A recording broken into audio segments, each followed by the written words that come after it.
Hello everyone, my name is Joe, welcome to Genius of Joe.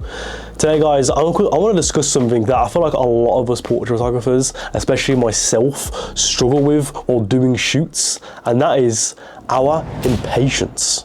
But before we get into it guys, I just want to quickly introduce myself. My name is Joe, of course. I'm a professional portrait photographer looking to help other portrait photographers like yourself not only improve but start to make work that actually stands out to the rest of the competition and land more clients. So if that's interesting to you guys, please feel free to subscribe to the channel, like, all that type of stuff, comment below, and once I've gained your trust and you want more personal advice beyond these YouTube videos, top links in the description is my one-to-one portrait photography coaching program where I'll personally go on calls with you and give you personal advice that is tailored to your work so you can start accelerating your portrait photography progress now rather than later. So if that's interesting to you guys, top links in the description so we can check it out and learn more. Okay, so back to the video guys.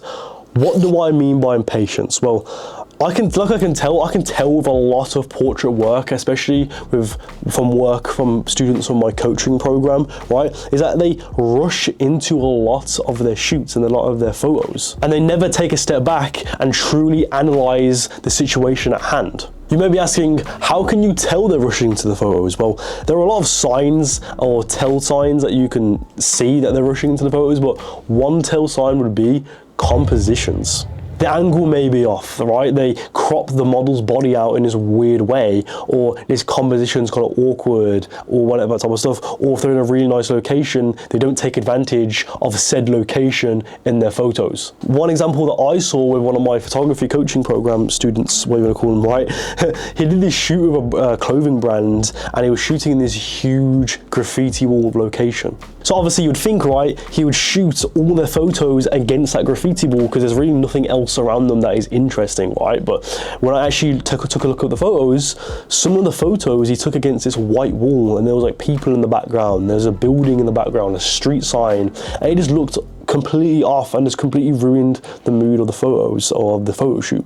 I think this is a perfect example of being impatient and not paying attention to the environment and the location around them. So guys, keep calm, keep level-headed, right? Take a step back and think about what you're going to shoot in this situation. Guys, I know it's easy to get carried away because you're getting excited because you're on a photo shoot, because you actually love what you do, which is amazing, right? Being passionate about photography, it's amazing. And we all get excited on our shoots sometimes, we get all giddy and shit, right? But guys, again, keep calm, just keep level-headed, and you notice when you work like this and you approach your photo shoots like this, you find it so much easier to think logically and creatively. And when you're taking the photos, and you notice, guys, again, when you make these flaws on the photo shoot itself, you don't even notice that you're making the flaws until you go into post and you're in Lightroom and you're editing the photos. You're like, oh shit, why did I do that? Like, what the hell am I doing? All right, you know what I mean?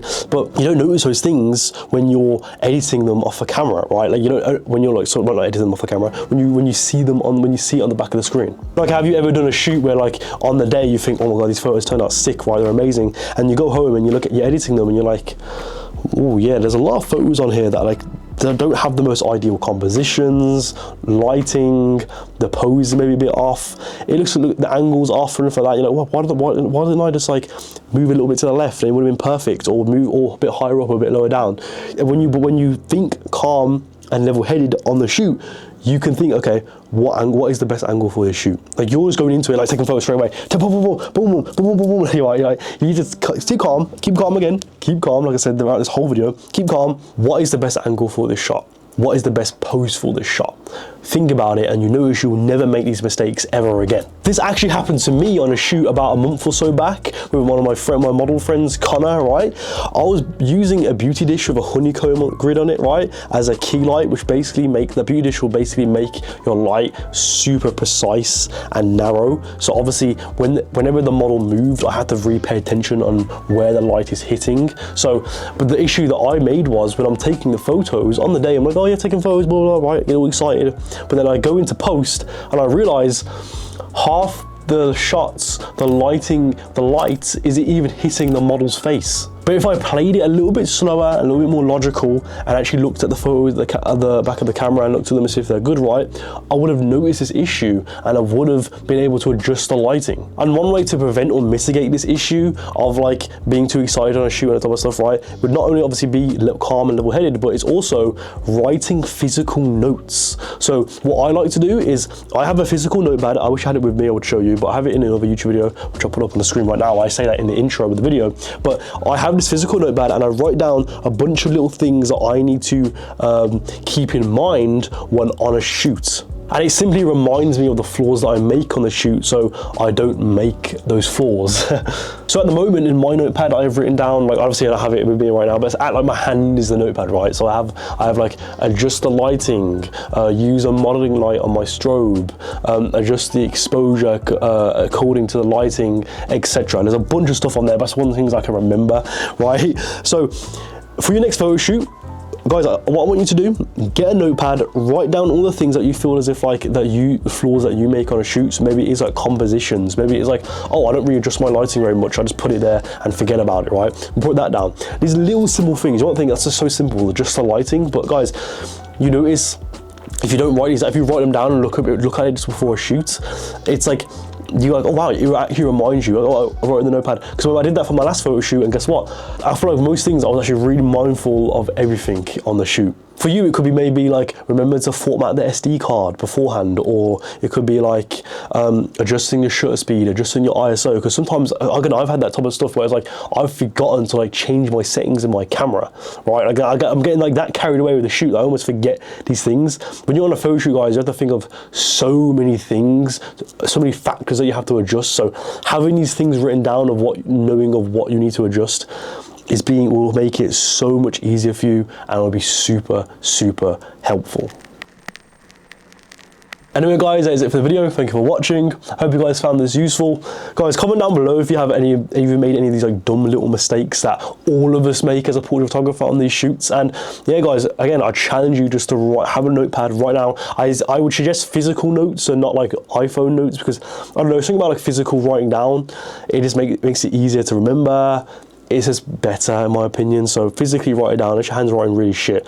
My handwriting is actually absolutely awful. I can barely read my handwriting, but I still write it down because I feel like it's easier than my notepad, you know what I mean? It looks more sophisticated too. So yeah, 100% recommend doing that.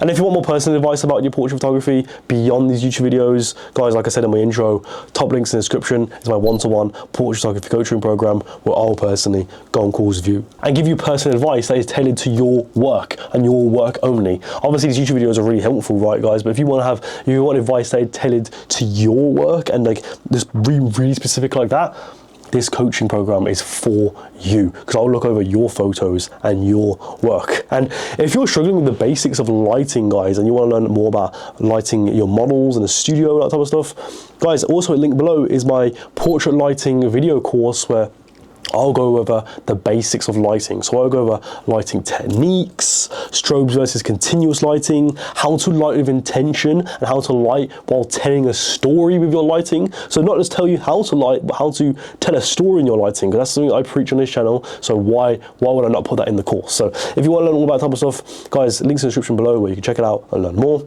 And if you're struggling with the basics of your camera, guys, so you're struggling with aperture, ISO, shutter speed, guys, and you want to shoot fully manual, guys, I have my free exposure triangle guide video course, which I'll link below, and it's on my website. And that is also the same thing, where you will learn all the basics of your camera. Not only how to use the settings, but how to actually approach the settings depending on the photo taking scenario that you're in. So again, guys, if you want that guide, that is linked below where you can check it out and learn more.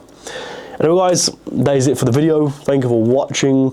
Click on any of these videos here to, oh, is it here? No, it's here, I think. Click on any of these videos here to learn more about portrait photography. And I'll see you next time, guys. Goodbye.